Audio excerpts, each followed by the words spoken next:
Welcome to Playing Above the Line, where we interview entrepreneurs, business owners, and community activists to get their thoughts and perspectives on leadership. Playing Above the Line is sponsored by Aviso Group, a business consulting and accounting firm focused on preparing clients for the future through innovation and positive growth. Welcome to another episode of Playing Above the Line. I'm Alan, your host, and I'm excited about today's guest, and that's Todd Greer, and he is currently the Vice President for Academic Affairs at the University of Mobile. Todd, welcome to the studio. Hey, thanks, Alan. Great to be here. I think I may be a little bit out of my league, Todd. I'm a little over my head. When Carrie sent me your bio, I was thinking, oh my gosh, Carrie's got a ringer. Because let me just go through some of this stuff, and then we'll kind of get into more specifics. But so like I said, University of Mobile, Vice President for Academic Affairs. You were also the provost at some point. PhD in Organizational Behavior, Master of Science in Ministerial Leadership, Bachelor in Communication, board member of various boards and advisory boards, operate the Urban Emporium Retail Incubator, actually coached high school boys volleyball at one point. We're an assistant coach for girls volleyball at college level. So, wow, that's a lot. It has been an interesting ride, to say the least, Alan. Yeah. It's been fun. Well, good. So let me just start with these two very basic questions, because I think you're uniquely qualified to maybe give me answers on these. Just give me your basic definitions of leadership, and we'll start there. Yeah, I think when we look at leadership, we're talking about the sense of driving a vision to an outcome. Okay, so I want to look at the sense of influence. What does influence look like? How does somebody create something that's sustainable and has that ability to be able to grow? And so that's what I'm looking at when I'm looking at leadership. And I know you can look at it in a lot of different ways and you can hit on various topics, but I really think just at its core, leadership is about influence, and hopefully we would have good leadership and positive influence that would be taking place there. But we would also understand how culture and strategy play into it. And to me, those are the two major aspects of leadership as a whole. So talk about influence, because leaders can have positive or negative influence, correct? Absolutely. And it's quite interesting. I think there was an issue quite recently where we had somebody who was a teacher somewhere who got fired, was talking about Hitler as one of the greatest leaders. If you look at it from a very cold sense and you just document somebody who accomplished much by getting people to do things, yeah, you would say he led. But at the same time, I think there's this ethical dilemma that takes place within leadership, which is, am I getting people to do what I want? And what I want, is that right? Is that of purpose? And so I think we always have to look at leadership as part of the ethical framework and to say, okay, if I'm walking in that journey, is this something that really brings about benefit to the follower? Does it bring benefit to the organization? Does it bring benefit to the community? And if it doesn't, is that really appropriate leadership? And I think at that point, we would have to say, no, you have influence, but that doesn't really make you a leader. No doubt. And, I think that probably you and I have both been exposed to both types of leaders, those that exhibit positive influence and those that exhibit negative influence. So how do you react if you're in a situation where you're being led by someone who, I guess, has the title and has the quote job responsibility, but they're not very good. They're not very positive in their influence. And this is something that we're kind of taking the contra approach, because we talked a lot in the first 60-something episodes about good leaders and those kind of qualities, but we haven't really hit a whole lot on how you respond to and react and deal with not so great leaders. And I think that a lot of people can probably relate with that, in that they're dealing with some not so great leaders. So in your view, how do you kind of work around that and deal with some of that issue? I think you're hitting on a really important subject. The Gallup organization, who has done years and years of research on management, understanding what culture looks like and strengths, a recent study that they had, about 70% of people who leave a company leave not because of the organization, but because of a manager. They leave because that leader is not leading appropriately. So what do we look at in that situation? So you really have two frameworks. One is, I leave the organization because, again, if I want to live my life in a place where I constantly feel like I'm not being taken care of, I constantly feel like getting to work on Monday as though somebody's got a case on the Mondays type of situation, or when I leave on Friday, I'm like, hallelujah, this is the greatest thing, I'm done. And you see those extremes where people have that. So that is one way I can do it. I can exit the organization, and by exiting, I'm removing myself from that. Right. The other opportunity that we have is to lead from within. And truly, you have to look at the situation and recognize, is there enough of an opportunity right there? Because leadership truly is, you've looked at various aspects, and I'm trying to think of the management theorists that talked about the various kinds of leadership. But one of them is truly, it's from our position is one of them, but some of it is just from our influence. Okay, so we want to be able to look at that. And I see a lot of people who are able to change an organization from within. In that type of a situation, if I've got a bad leader, what I want to be doing is I want to look at what are small ways that I can influence the organization in a positive way, that I can encourage even the development of my leader. Because sometimes I can actually coach my leader from underneath them. Mm-hmm. It takes a lot of discipline to be able to do that because the frustration level it tends to be so high in an environment like that. But I think we're all going to face that. And that's one of the things that I think often gets hit on millennials is, they want to be the leader immediately. And sometimes it's not so much that they immediately want to be the leader, it's that they look at a world that they see it could be something bigger. And so they're asking questions. And so that sometimes is where that perception of they want to be a leader immediately comes into play. Yeah, in your position, you deal with millennials every day. And am a millennial, by the way. Okay. Yeah, look at that. See, that's an important piece. and that's why I look at it, because again, you think about that range. Millennials right now are almost 40. That is wild. Okay, so and that's an interesting piece. When we look at generations in the workforce, we've got more generations in the workforce than we've probably really ever experienced in the history of kind of our understanding of management and organizations. Mm-hmm. But right now, half of the people in the world are Gen Zs and millennials. That's crazy. And so Gen Z is that one that's coming up, and they tend to be the college age, high school age kind of group. But millennials really range. I'm 38 years old. They range from about 39, 40, depending on whose date we're working on, to those that were born in about 95. So those that are about 25 years old. So, you really do have an interesting range, and they're stepping into the world in a different way. Well, and one of the things that we talk about is, I guess, label that gets slapped on millennials, and I think it's kind of it's probably not fair in all respects, because I think they get a bad rap. You guys get a bad rap in a lot of ways. Thank you. I heard that. Let's make sure that's everybody heard that, right? Coming from a Gen Xer over here, but you're right. What motivates younger people, I'm just going to say younger people today, is different than what motivated me and even my parents, in that you talk about surveys, and I can't really quote an official survey, but I have heard that, money is not the top 1, 2, or even 3 on a list for people these days. Absolutely. A lot of it has to do with purpose. 100%. Right? Yeah, and that's exactly it, Alan. Yeah. When you look at it, but part of it is we are all defined to a certain extent by the context that we were born in. All right, so you think about what were the events that shaped the way that you think. That's something that we have to take into mind. So are people that are millennials and Gen Xers, Gen Ys, Gen Zs, wherever we are now, right. Whatever letter of the alphabet, those are the folks that were defined by certain experiences, okay? And some of those are 9/11, all right? So my millennial family, my friends, they experienced 9/11, and that changes the way that you look at world, okay? So again, yeah, it's cool if we have, and we're seeing money and we're seeing those things, but we know that all of a sudden it can be taken away. And then we've also walked through this housing crisis and the bank crisis, and we saw that economic recession of 2008, 2009 and what that meant to us. And so all of a sudden people started looking at it. And then at the same time too, we have had so many surveys that we've seen about organizational engagement. We've seen surveys about leadership. We've had so much media push at us and frame for us the world that we live in. And so it means, man, money's important. True. But if I don't like what I'm doing, if I don't see a value to it, isn't there something else I could do instead? Yeah.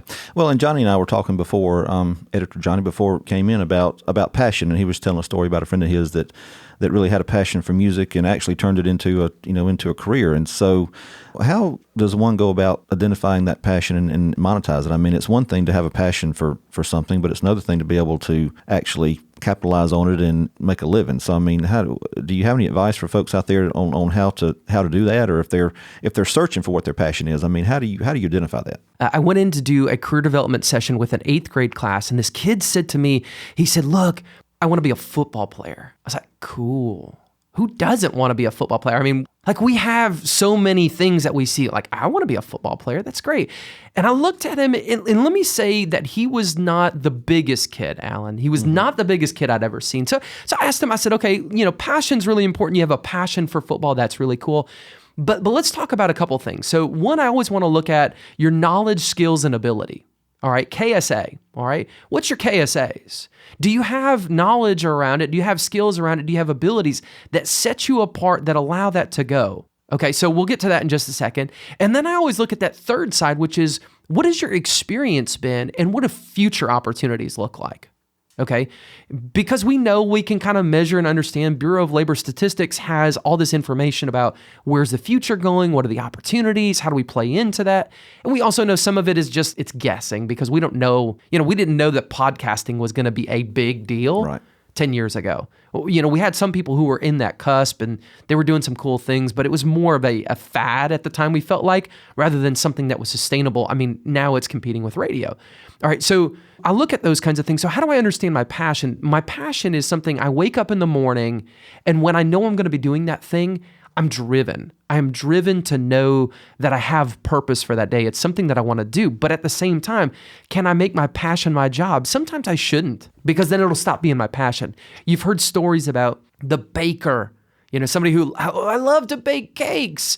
Oh, you should do that professionally. That should be your side hustle. And they start doing it, and what happens? They hate it. What they loved wasn't really the baking the cake. They loved the experience. They loved the experience of, hey, Alan, you know what? I made this cake. Come over and have it. And so the relational aspect of it. So how do we deal with that? And I think that's part of that process. But I always tell people, like, if you're going to look at this, how do you know where you're going to go? You have to understand how those three things come together. And it may not be a single job, but it's going to be something about you. So for mine, I'll give you mine because we started into this road. I am a developer in every one of those things. So if you look at my career path from the time that I was just in undergrad, I was running a political campaign. So I developed, my key was, how do we develop our community? How do we grow it? Worked for a chamber of commerce, same type of thing. Worked in a state senate office in Michigan, worked in team building, worked in ministry, worked in leadership and coaching and startups, and now with university students. Everything that I've done is all about development. And so I've been able to identify at the core, this is who I am. I'm BASF. Do you remember the commercial from when we were younger? At BASF, we don't make a lot of the products you buy. We make a lot of the products you buy better. That's my mantra in life. Yeah. And to me, that's kind of at that core of how do we understand and follow through, and being a leader is you have to understand who you are too. Great insights. I love that. Well, let me ask you this. You mentioned team. You've used that word a couple of times. And you and I, before we started recording, we're talking about specifically football and the fact that you're a lifelong Detroit Lions fan. My daughter is not a lifelong Detroit Lions fan, but she is one within the past 5 or 6 years, and it's tough being a Detroit Lions football fan, right? I mean, it's a roller coaster of emotion. Wow, I don't want to I don't want to undersell this, Alan, but it's tough. Sundays in the fall are rough. You see. I saw Barry Sanders, the greatest running back of all time, in my opinion.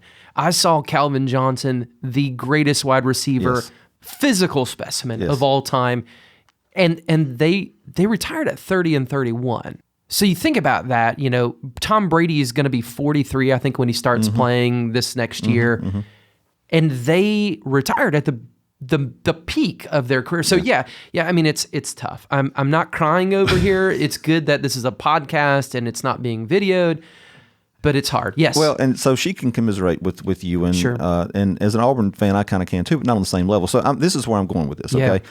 So you mentioned Barry Sanders, you mentioned Calvin Johnson, Stafford, the quarterback. Yeah. I mean, there's no doubt that they have had over the years just amazing talent on the team. Yeah, they have never reached near the levels of success that a New England Patriot franchise has, or a Dallas Cowboy franchise has. What is it that makes some teams gel and successful and able to be cohesive, and some not, with arguably the same level of talent. Yeah, I think that's an interesting piece. So I think a lot of that comes into when you look at the leadership and the culture of an organization. And so we would say as Detroit fans that it's the Ford family. Yep. From the top down, the ownership structure is just different. Okay, so you look at, let's take Kraft, okay? So whatever you think about his personal life, right. Robert Kraft has been that passion that has drawn them forward. So you've got passion from an owner. You've got Bill Belichick, who is the strategist par excellence. Okay, this is the guy that thinks so far beyond other people. So you've got that, and then you've got that rock steady quarterback in Brady. Now they've recognized what their culture is, and so when they bring individuals in, they bring people in, and we talk about it. It's the Patriots way. All right. The same thing happened with the San Antonio Spurs. I know everybody in this area of the country is not a huge basketball fan, but growing up again in the Detroit area, huge Pistons fan. You look at the Spurs had almost interchangeable parts. They could continue on in a dynastic aspect because they understood their culture. They brought the right people in. And I think that's probably where we see the biggest struggle. If the team doesn't gel, if you don't have the culture, everything working in the right direction at the right time, and a little bit of luck, right? Okay, yeah. Then you're not going to see that same level of success. And so, part of it is because they've built that culture. Now there's a mentality to it. There's a winning mentality to it. When you face a fork in the road, you can look at it and say, "Oh gosh, we're always going to do the wrong thing." Because if you do the wrong thing consistently, or the outcome doesn't look good, you think, we're naturally going to be the ones that are screwing up. Where the Patriots look at it and they say, really, it really doesn't matter what's going to happen. It doesn't really matter who's on the field. We're going to win because we're the Patriots. So I think those are the types of things that happen. I mean, Saban's done the same thing. It hurts me as much. I mean, he was at Michigan State, and I didn't like him when he was at Michigan State long before he ever navigated down to the South, okay? Yeah. But he's done it well in building and developing that sense of culture, in the buy-in. So, we talk about at Michigan, Jim Harbaugh uses the term the team. At the core of everything is the team. Well, that's a great value. But is it an actual value in practice? And I think that's one of the things that we tend to see. We see people who talk about the sense of vision and the sense of values, and it's stuff that's written on the wall. And I think at every point in time, we need to look at leadership and judge leadership based upon, do they really value what they say they value? It's walk the walk or walk the talk, Absolutely. right? Yeah. Yeah. Well, and you mentioned culture, and I think that, in my estimation, is one of the most undervalued aspects of an organization. I think if you look at any wildly successful organization, they know what their culture is. They are passionate about making sure that culture stays the same. Sure. And they're not willing to compromise their operational methods and that kind of thing at the expense of their culture. Yeah, I think two great examples of that are Tony Hsieh with Zappos and Reed Hastings with Netflix. And those two guys have both kind of written either a book or something around their experience. So Tony Hsieh started with another company. He had another company that he had created beforehand. It grew too fast, which, as business leaders, as organizational leaders, like, we love the idea. Yeah, wow, we had amazing growth, that hockey stick growth up and to the right. It sounds phenomenal, but it also brings with it challenges. And so you were in a situation there where he grew so fast, he was putting people on the bus that didn't fit the bus, all right? And so when he came around to Zappos, he said, gosh, I know what it looks like if I screw up. So I've got to prioritize culture from day one, all right? Reed Hastings, who's the founder of Netflix, same thing. Reed had come from another company beforehand. When he started Netflix, that was one of the things he recognized. He said, I've got to prioritize culture. And Netflix has like this 192-page slide deck on SlideShare about culture. So you see those kinds of things that are happening, and people are recognizing. One of my favorite quotes is Peter Drucker, who said, culture eats strategy for breakfast. Mm-hmm. And I love that, because I think culture is so important. But I also contend culture plus strategy is like the best meal you could ever have. Oh, absolutely. Yeah, I mean, strategy is not to be looked down upon, for sure. And sharing strategy with your organization and your company is very important. We've talked about it several episodes with different people. Sharing that vision is definitely important in making sure that the organization moves forward. So great stuff on leadership. Let's pivot just a minute and talk about entrepreneurs. Okay. Yeah. So I asked for your definition of leadership. Give me your definition of an entrepreneur. An entrepreneur, contrary to what I think a lot of people look at, an entrepreneur is somebody who looks at the world and recognizes there are problems to be solved. But then they go beyond a recognition and they take action. An entrepreneur is somebody who takes action. And so I look at this when I teach my students. In fact, we were talking about this before we came on air, Stacey Wellborn and I, about this idea of entrepreneurship. What does it look like? It is discipline agnostic. So it really doesn't care what area you're in, because you see entrepreneurs in the governmental sector. Okay. That's kind of really where the I-Team framework, the Bloomberg Innovation Team, was really about how do we bring in and strengthen our way of looking at the community by recognizing problems and looking at unique ways to solve those problems. Okay. You see it in the nonprofit sector. We see this social entrepreneur or missional entrepreneur is really, it's a growing area, particularly when you talk about those Gen Zs that are coming right now, because they have that deep desire for purpose, but they also want to take action, okay? So that's an area that we see, and then we certainly see it within businesses. But we also see intrapreneurship. So inside every organization, you have the opportunity to take almost that entrepreneurial mindset and say, okay, how do I replicate that inside the structure of an organization, all right? And that's where intrapreneurship takes place. So how do I think about looking at the world and seeking to solve problems by creating a sustainable framework to be able to build something forward? That's an amazing, I think, breakdown of what entrepreneurship is at its core, because I think we get caught in the trap, or I do anyway, where I think entrepreneur and I think, well, somebody that started a business. Yeah. You know, I mean, that's just where your mind goes. Sure. But I think your point is excellent, that entrepreneurs absolutely are in government. They're in social organizations and that kind of thing. And then they're also entrepreneurs within organizations owned by other people. And so I think that is very important not to lose sight of that. So now here's my next question. Entrepreneur, born or made? I think there's the both and. I mean, my wife is a psychologist, so there's that nature-nurture piece. And I think we would be fighting a losing battle if we went to one versus the other. So I think we're in a both and type situation. I will say, oftentimes the people that are entrepreneurs, there are certain things about them that when you look in a hindsight situation, you go, oh yeah, I could see that about them. So curiosity. Entrepreneurs are curious, all right? They're the people that ask why a lot, all right? You think about your toddler asking why over and over again. That's your entrepreneur, but that doesn't come out of them, all right? They're the person that wonders, why does this matter? So I was the terrible kid in the back of the class who always wondered, excuse me, when on earth am I going to use this? I was a good kid, but I asked way too many questions. The other thing is they ask a lot of questions. They want to know what sits underneath it. And they're constantly looking for, isn't there a better way to solve that problem? So in a lot of organizations, people struggle with them, all right? They tend to be almost that black sheep, the person that's kind of kicked out, cast aside, because they're constantly looking at it, identifying problems when people don't want to look at problems. And they're asking a lot of, well, isn't there a better way to do this, Alan? I mean, you know, I understand that this is the way that we've always done it. Right. There's your air quotes there. All right, we've always done it this way. Well, guess what? We've always done it this way because at the time that we were trying to solve the problem, it was the best way to do it. But now, when we look at culture and context, it may not be the best way anymore. I mean, it used to be that the best way for a traveler to be able to go and know that they're going to have a destination they can stay in that was clean and affordable was a hotel. And then all of a sudden you have Airbnb that pops up. Airbnb owns nothing.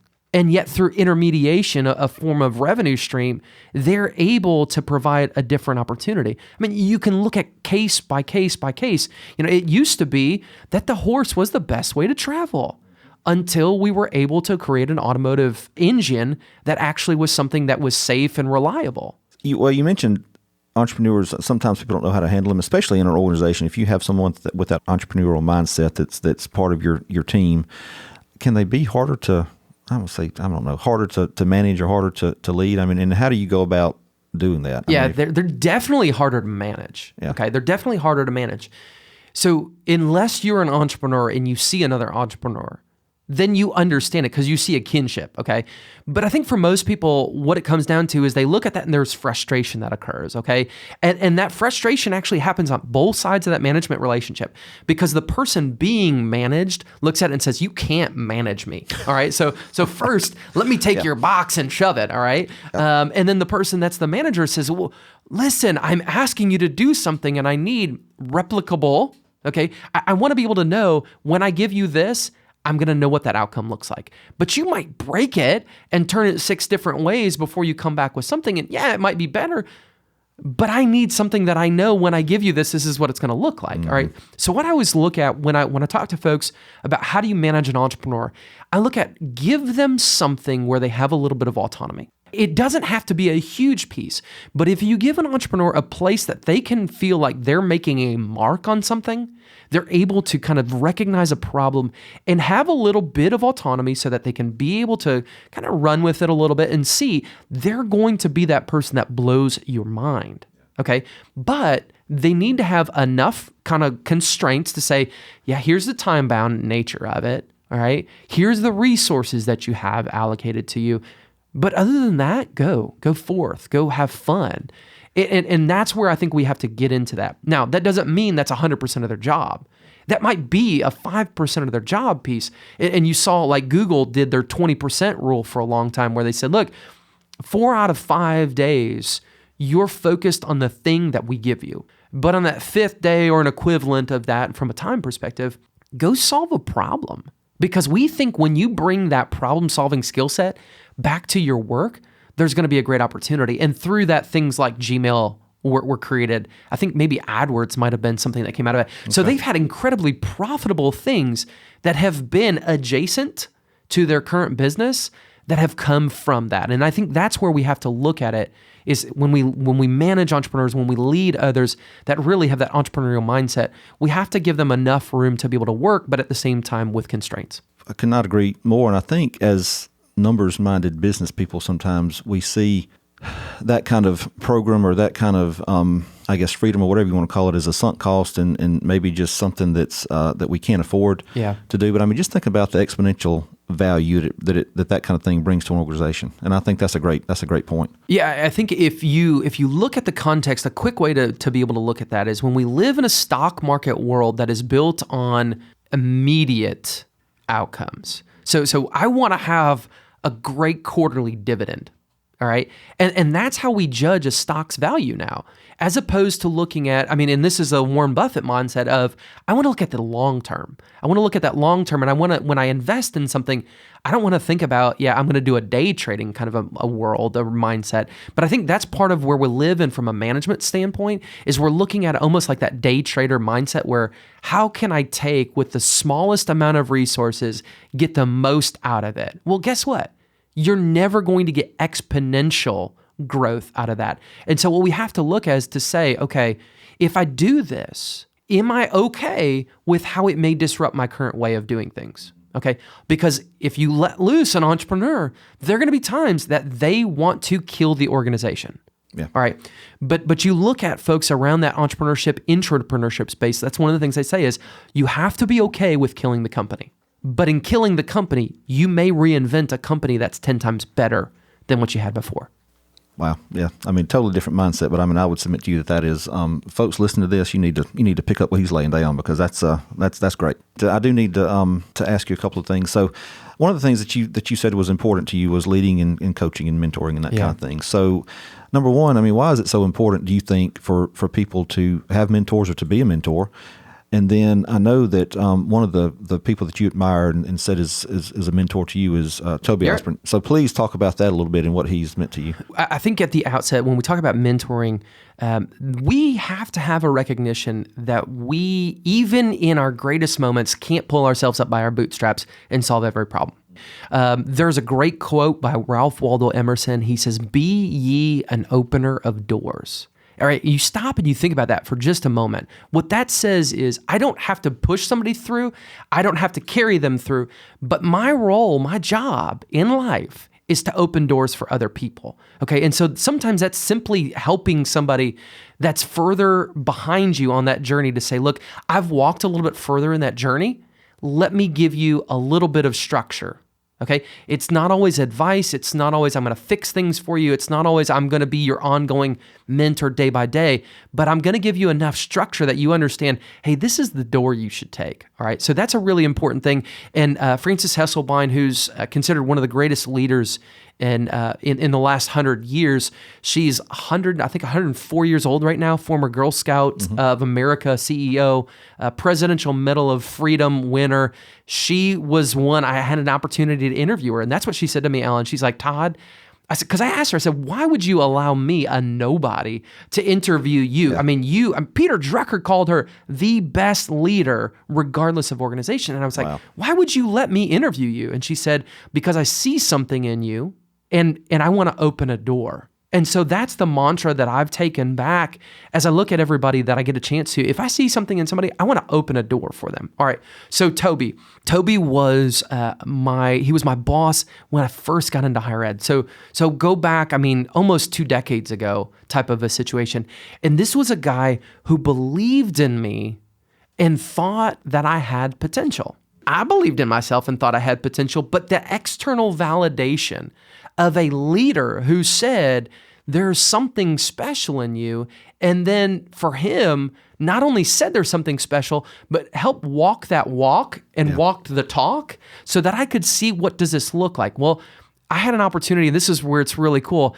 I hadn't seen Toby. Toby ended up marrying my wife and I. He officiated our wedding, all right? So he was my boss for, not that long, less than a year, but he made such an impact on me. So my wife and I, we said, look, we want you to do the service. We want you to do our wedding ceremony. He officiated it. I saw him in New Orleans at an accreditation conference that we had. He is he's the director of a dean of students or something like that at McNeese State University in Lake Charles, Louisiana. And I had an opportunity to see him.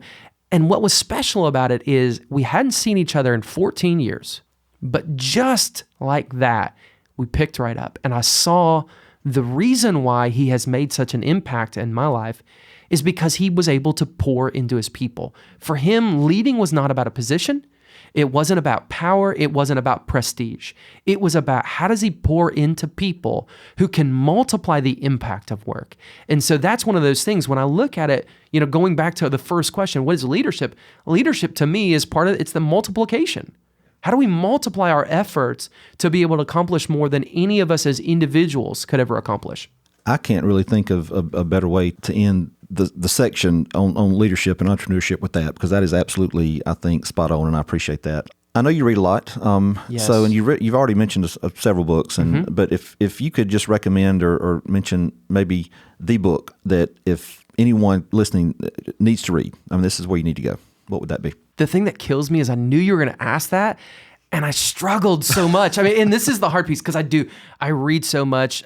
Readers are leaders, everybody, just in case you didn't think about that. Readers are leaders. I average 75 books a year. Okay. How do I do it? Audiobooks. Okay, so that does count, just in case you're wondering out there. You're listening to a podcast, so you can't be a judger, all right? That's right. All right, so that's where I start. All right, I always want to look at that curiosity aspect of it. So one that I think that would be useful for a lot of leaders is Warren Berger's A More Beautiful Question. All right. And what he does is he takes the focus that too often leaders, managers are quick to jump in and give answers.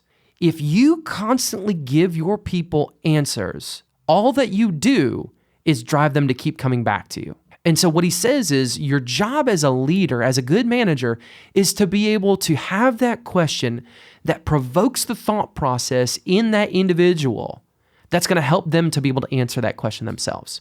Now, sometimes there's some guidance aspect. That's where that coaching or mentoring mindset takes place. And I think that's one of the pieces that we're seeing as a significant shift from a generational aspect. It used to be you managed it. Managed it was, here's your resources, here's your task, go do it. This is how you do it. Here's the instructions. Now we're having to say, man, I don't know. That's a good question. So let's see, if you were to look at kind of the situation that we're facing right now, what would you think is the best opportunity? All right. When they are empowered to think in that level, they're going to believe in you as a leader, but they're also going to see how they have a connection to the organization.